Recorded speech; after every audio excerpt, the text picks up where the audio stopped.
नमस्कार दोस्तों, जय जोहार। मैं कौशल तिवारी और बिहनिया संजय में आपका स्वागत है। कांग्रेस ने 5 राज्यों के लिए अपनी पहली सूची जारी करके अपने इरादे स्पष्ट कर दिए। राहुल गांधी के वादों की झलक के साथ जिस तरीके से दिल खोलकर ओबीसी वर्ग को टिकट दिया गया है, उससे कांग्रेस क्या चाहती है, आने वाले दिनों में लोकसभा की तैयारी कैसी होगी, यह सब कुछ आईने की तरह साफ है। और छत्तीसगढ़ में तो भूपेश सरकार ने जो वादा किया है या जो दावा किया है, अब की बार 75 पार को दृष्टिगत रखते हुए 30 सीटों की घोषणा की। इन 30 सीटों में सर्वे को आधार बनाकर 8 विधायकों की टिकट तो काट दी गई, लेकिन उसी सर्वे को मंत्रिमंडल के मामले में नजरअंदाज किया गया। आधा दर्जन मंत्री डेंजर जोन में थे, लेकिन समूची सरकार यानी भूपेश बघेल और उनके मंत्रिमंडल के समूचे सदस्यों को टिकट दे दी गई। भूपेश है तो भरोसा है के नारे के साथ आगे बढ़ रही कांग्रेस की इस सूची से भाजपा सकते में है। भले ही वह इस सूची को लेकर आलोचना कर रही है और यह कह रही है कि मंत्रियों की टिकट काटने की हिम्मत पार्टी हाईकमान नहीं कर पाई, लेकिन कांग्रेस ने जिस तरह की सूची दी है, उससे कांग्रेस ने तो आधी लड़ाई जीत ही ली है, कहा जाए तो गलत नहीं होगा। दरअसल भारतीय जनता पार्टी यहां संकट के दौर से गुजर बगावत को संभाल नहीं पा रही है और जसपुर से तो 150 गांवों के लोग खाना पानी राशन लेकर भारतीय जनता पार्टी के कार्यालय के सामने डटे हुए हैं, टिके हुए हैं। ऐसी परिस्थिति में कांग्रेस क्या सचमुच 75 पार कर लेगी? यह सवाल बेहद ही महत्वपूर्ण है, क्योंकि भारतीय जनता पार्टी लाख कोशिश के बाद भी कांग्रेस से आगे नहीं बढ़ पा रही है। मुकाबले में नहीं है, कहा जाए तो गलत नहीं होगा। भले तामझाम और पैसे के दम पर मुकाबला बराबरी का लगे, लेकिन स्थिति धीरे धीरे स्पष्ट होते जा रही है और कांग्रेस बहुत आगे चल रही है, कहा जाए तो गलत नहीं होगा। यही नहीं, भूपेश से राजनांदगांव से रमन सिंह के खिलाफ गिरीश देवांगन को टिकट देकर एक ढंग से अपने इरादे स्पष्ट कर दिए हैं। हालांकि भारतीय जनता पार्टी ने भी भूपेश बघेल मुख्यमंत्री छत्तीसगढ़ के खिलाफ उनके भतीजे और सांसद विजय बघेल को उतारकर भूपेश बघेल को घेरने की कोशिश जरूर की, लेकिन अब वहां की भी स्थिति स्पष्ट दिखने लगी है। तो दूसरी तरफ रमन सिंह क्या बुरी तरीके से फंस जाएंगे। हालांकि राजनांदगांव में रमन सिंह को हराना आसान नहीं है।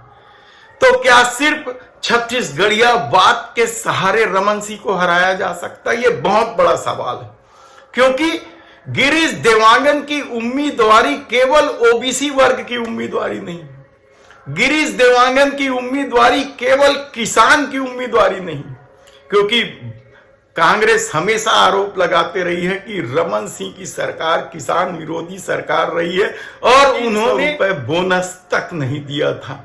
और वही ताकत भूपेश बघेल या कांग्रेस को यहां तक पहुंचा दी है कि वे अब भारतीय जनता पार्टी से चुनावी लड़ाई में बहुत आगे चल रही है। तब ऐसे में भूपेश बघेल का जो दूसरा दांव है, बात है अभिमान के छत्तीसगढ़िया स्वाभिमान के, यानी छत्तीसगढ़िया वाद, छत्तीसगढ़िया संस्कृति, छत्तीसगढ़ी, छत्तीसगढ़ और छत्तीसगढ़िया को लेकर भूपेश बघेल ने जो कार्यक्रम भी बनाए हैं, ऐसा नहीं कि ये सिर्फ चुनावी नारे हैं। उन्होंने नरवा गरवा गुरुआ बारी के अलावा सरकारी स्कूलों को आत्मानंद स्कूल में तब्दील करके यहाँ के बच्चों को सरकारी स्कूल में अंग्रेजी माध्यम से शिक्षा देने का जो काम किया, रोका छेका के नाम से गोठान का जो काम किया, गोबर खरीदी का जो काम किया, और भारतीय जनता पार्टी के धर्म का जो मुद्दा है उसे भी छीनने की कोशिश की। रामगमन पथ यात्रा और कौशल्या माता का मंदिर और भी बहुत कुछ धर्म के नाम पर भूपेश बघेल ने किया है, तब क्या राजनांदगांव में रमन सिंह फंस जाएंगे? हालांकि कहा तो ये जा रहा था, जब पिछले बार अटल बिहारी वाजपेयी की भतीजी करुणा शुक्ला को चुनाव मैदान पर उतारा था, तब भी कांग्रेस का यही दावा था और कांग्रेस की लहर के बावजूद रमन सिंह लंबे अंतर से जीत दर्ज किए थे। ऐसी परिस्थिति में क्या गिरीश देवांगन डॉक्टर रमन सिंह को राजनांदगांव में हरा पाएंगे? ये सबसे बड़ा सवाल है और इस सवाल का जवाब धीरे धीरे स्पष्ट होता जाएगा, क्योंकि गिरीश देवांगन ने अपने नाम की घोषणा होने के साथ ही जिस तरीके से रमन सिंह पर प्रहार किया है, उन्हें किसान विरोधी बताया है। और क्या यही ताकत, यानी किसानों के हित में लिए गए फैसले और छत्तीसगढ़िया वाद, क्या ये दो बड़ी ताकत जो भूपेश सरकार की है वह रमन सिंह को पटकनी दे देगी? दूसरी तरफ लिस्ट को लेकर नाराजगी जरूर सामने आ रही है, लेकिन अभी तक बहुत ज्यादा बवाल नहीं मचा है जिस तरीके से भारतीय जनता पार्टी में मच रहा है। बगावत या विरोध के स्वर संभाले नहीं संभल रहा है और अभी भी दर्जन भर से अधिक विधानसभा क्षेत्र के लोग प्रत्याशी बदलने की मांग कर रहे हैं।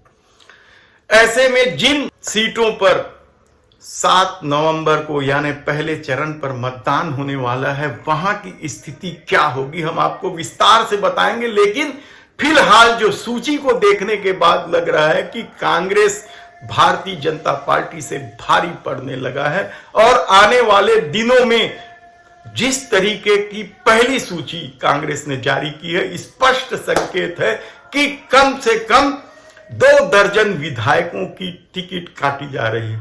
हमारे सूत्र बता रहे हैं कि 19 विधायकों की टिकट कटना तो बिल्कुल तय, जिसमें हम फेरिस्त यदि देखें तो मनेनगढ़ से विनय जायसवाल का भी नाम है, तो धरसींवा से अनीता शर्मा का भी नाम है और भी नाम है बहुत सारे। हम आपको विस्तार से बताएंगे कि किन किन विधायकों पर टिकट कटने का तलवार लटका हुआ है।